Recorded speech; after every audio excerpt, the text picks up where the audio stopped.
Time to get our views from our expert panel. We have Metro Councilman at Large and author Jerry Maynard. Thank you, Jerry. Good to see you. And syndicated radio host Steve Gill. Guys, good to see you. Good to see you, too. All the way, by the way, we have an early example of the two early entries for the Nashville mayor race in 2016, right?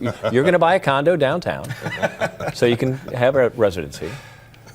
Taxes are too high. You guys are never quiet. Oh, taxes are too high. Well, you got somebody you can talk to. Let's talk about this state exchange and the federal exchange and vice versa, because that seems to be a hot button this week. It would seem that the state would want to run this because a critic would say we'll mess it up less than the federal government. Steve, why did the Governor Haslam make the decision he did? Well, I think because, as Joe Carr pointed out, the feds are going to set the regulations. I mean, the state of Tennessee wouldn't be deciding how would Tennessee set up and run a health care system. We tried that with federal money before. It was called TennCare, and it nearly broke the state. And we're going to have basically the same thing, where the rules will come from Washington, and the state would take the blame. And I think wisely Governor Haslam, along with the majority of the states, have said no. You've had a couple of states that have said yes. For example, Minnesota, Governor Mark Dayton, Democrat governor, said, yeah, we're in on the exchange. And just 2 weeks later, they found out it's going to cost them twice as much as they thought just 2 weeks ago. So I think the answer now is no, because this thing's a mess, and the further we can stay away from it, the better. Well, it's not a mess. What's going on is when you have legislation passed, HHS or other government entities and agencies will invite the advocacy groups to come in, the lobbyists to come in, people who are supportive of that legislation, and they will help write the rules. What the federal government will say to the state of Tennessee, we will allow you to help us write the rules, but we will give you mandates such as you must cover this, you must do this, but the specific rules will be written by Tennessee. Now, Republicans say they like local autonomy. Republicans say they want local autonomy, federal government allow us to run our own programs.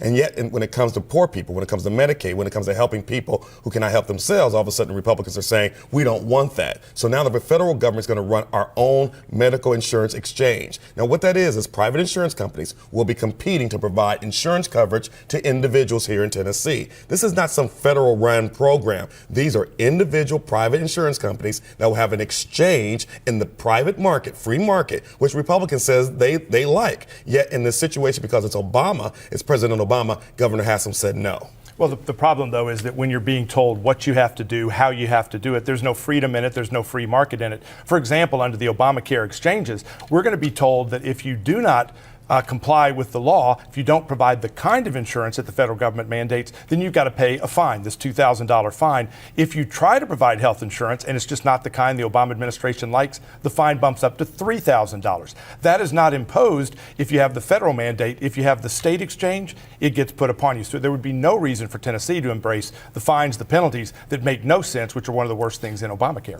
The governor and the General Assembly know Tennessee best, and they should have welcomed this and embraced it and said, listen, we're going to manage and we're going to regulate. Because if you have the federal government regulating, whatever Steve's concerns are, if it was a state mandated program, the state can regulate it. And the state can say to the bad actors, you're acting in a bad way. We protect our own citizens. With the federal government, now you have this federal bureaucracy trying to regulate a state exchange program. And I just don't understand why Republicans want state autonomy when it's convenient for them. And when it comes to providing health care for the poor, they don't want it. What I don't understand is if this Obamacare plan is such a great idea and it's so good, why did Congress exempt themselves? Why did the White House exempt the White House and their staff? And why did they exempt most of the unions? Why don't they want to be a part of it if it's such a good deal? I have an answer for that. That's because they have great insurance right now. The White House, the Congress, they all have great health care benefit programs right now. They don't need the other program that this medical exchange program will provide.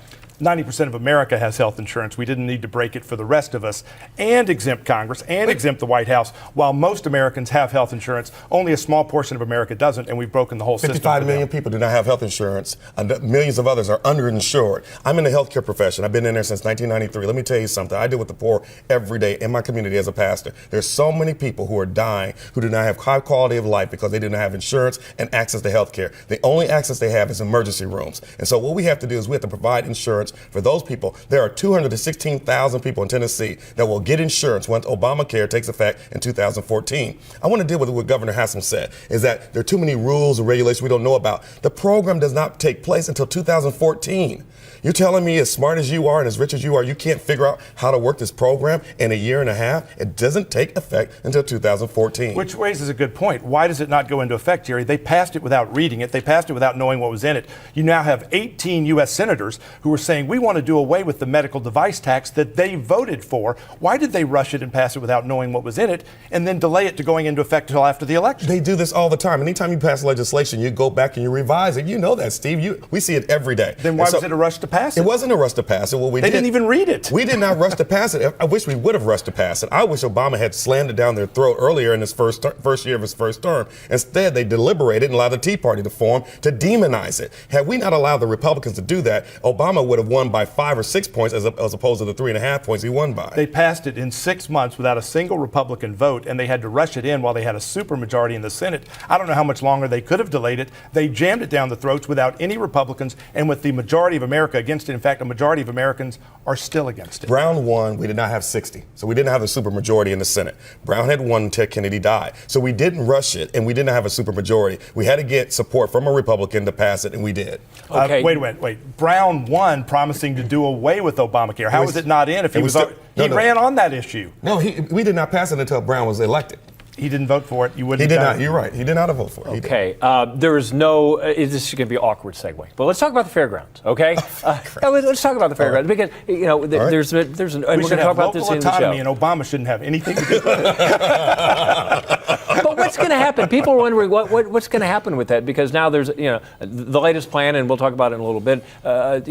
Developing it into mixed use and theater and all this stuff. What's going on with it? Okay. What we're dealing is we have a study. We passed legislation in the Metro Council stating that we would not do anything until we had a study that's been done. There's a 2-part study. One study will look at what is in the best interest of the city and what's the best use of the fairgrounds. The other study said, okay, given the fairgrounds, how do we make it a good fairgrounds? What would have to happen to make it a very good fairground? So the second study has been completed, and it said you have to do away with the speed track in order that it to be sustainable. And there are people in the city who do not want to get rid of the speedway track. And so we're going to have the second study to come and say a feasibility study. What's the best use of this property? Until we get both studies done, John, we don't need to take any action. Until both studies are done, we should hold off, keep our guns, from being cocked, and we should just wait and see what the studies say and then make a decision.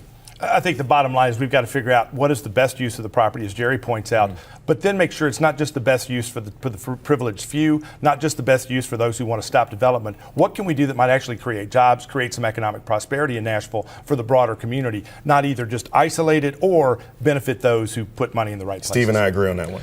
Stop it.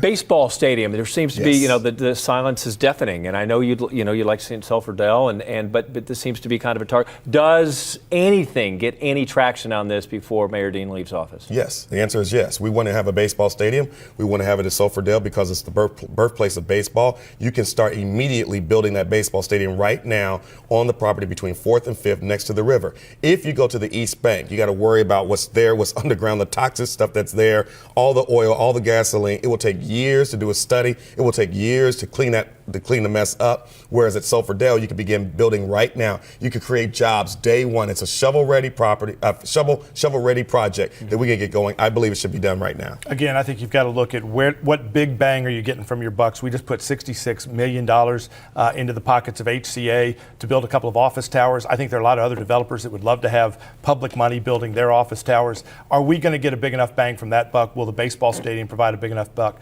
Are taxpayers getting a big bang from their bucks? Not just is it fun, is it nice, does it build a monument to the mayor? Are we getting our money's worth as taxpayers? Okay, we are on the clock, about 20 seconds. Your political wish for next year? I want Steve Gill's endorsement for whatever I run for in the future. I want Jerry to raise $1 million and spend half of it on radio starting right now. That would be great. Gentlemen, it's always great to have you here. Thank you for the debate. Thank you for the lively and civil conversation. I think people at home are wondering, did I just leave the studio? No, I'm here, but it's wonderful, and you guys always play fair. We were going to put a poinsettia or a potted plant on the side, but we thought that'd be insulting. Happy holidays. All right, happy holidays to you. All right, stay with us. This week continues in a moment. Our voice of the week, and we talk a little bit about the fairgrounds. We'll be right back.